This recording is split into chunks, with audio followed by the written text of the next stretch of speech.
I'm excited today because we're recording our Bubble series for International Women's Day, which we're interviewing female founders. And we've called this series How I Do It, which I think is really nice because whenever I see anything that says how I do it, I just go, oh my God, someone's got some good advice, or even just hearing a little bit of insight into how someone else navigates parenting, childcare, business, Yeah. work, the whole caboodle. Today I'm talking to Kim Palmer, who was the founder of Clementine and still is. And Kim and I have known each other for quite a long time. She's an incredibly inspirational person. I think what I love most about her is that she lives the brand. So, she's very open about the fact that she sort of founded the brand because she herself was going through some sort of anxieties and wanted to really create something that could help people every day in an easy and accessible kind of format. Um, Kim, we're asking all of our sort of founders the same four questions, really. Mm. And the first question is really about what is the best thing about being a female founder? So it's that classic thing of, starting with the positives, Yeah. Yeah, let's start with the positives, because actually when the how I do it, I immediately put with great difficulty after it. But we can get onto that anyway. Let's start with the positive stuff. Our weekly budget is childcare. Mm. But then when things don't work, like my son had chicken pox recently. In fact, it's been a constant stream of like sicknesses. Mm. It then puts pressure on me. And we do try to share the childcare, but actually it's mainly me because I work from home that ends up having to look after the kids. And then all that ends up happening is I end up working even later. I already work late every night anyway, but I end up working later, and it just puts more pressure on. It's just pressure. It's just relentless. Mm. So I think it is just trying to the cost of it, and then there just doesn't seem to be enough extra support. Mm.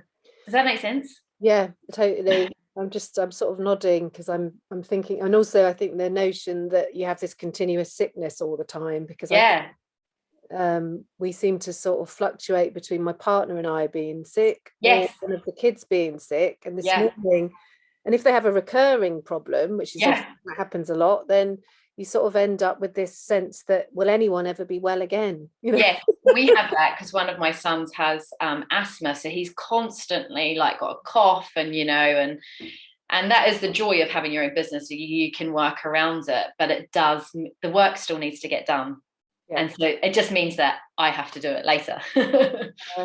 What do you think? I mean, you've talked about the challenges. I mean, what one thing do you think would change? Sorry, what one thing could you change that would help sort of support female business owners and founders? I do think this whole idea of, I mean, there's two things actually. One is money, because if you really like boil it down, if we had more money, then we probably could pay for more help, right? But we don't.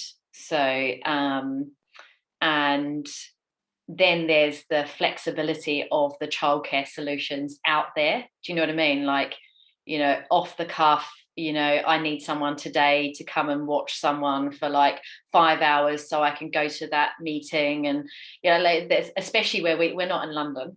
Mm. And so there doesn't really seem to be, or I haven't found anything. So it just always kind of falls back to us. But Mm. it is, I think perhaps maybe we're in a different phase to some other people because our children are still quite small.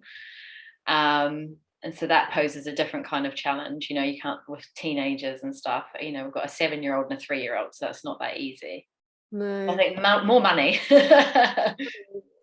More And money, then, more money, more problems. yeah, yeah, exactly. But so that we could get more help, and then the flexibility of the type of help you need is important, and that doesn't really seem to be available to us. And I imagine you're sort of, because obviously you embarked on the journey of starting out, as a founder.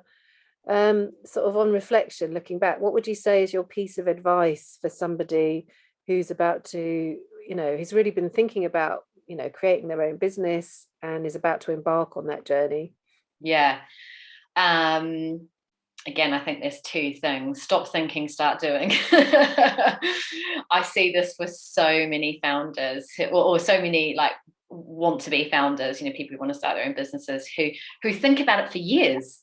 Mm. And actually just getting started, whether that's writing a blog or starting a podcast or starting a newsletter, or just get started, because things will evolve as you start to learn what it is you're doing. And I think too much time is spent trying to perfect something before you even put it out into the world or even start talking to people about it. It's like, if you start talking about it and sharing it, you get micro bits of feedback which evolve it, etc. Then the other one is, find that thing that you decide that you're going to do. It has to be something that you're completely obsessed about.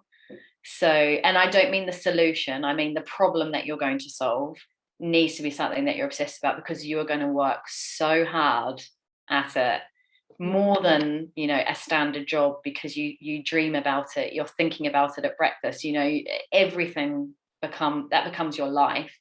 So therefore you want it to be something that you love.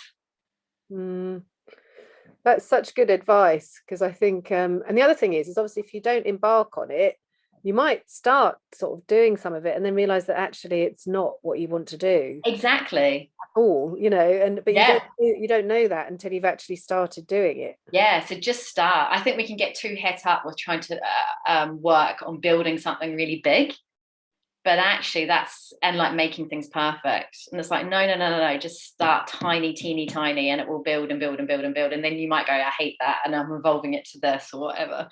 Yeah. But start. Listen, Kim, thank you so much for joining us today. And No worries. for Clementine, what have you got planned? You got any exciting things coming up? Because you're always doing Yeah, well, come and join us for the newest thing we've got going on every week. It's a new walking club. It's called Mind Powered Walking, for parents. We do it on a Tuesday morning at 9:30, where for 30 minutes you can take a walk and also take a mind shift with a coach through a virtual Zoom call, and you connect with all other people from around the UK and the world, and it's just totally transformational.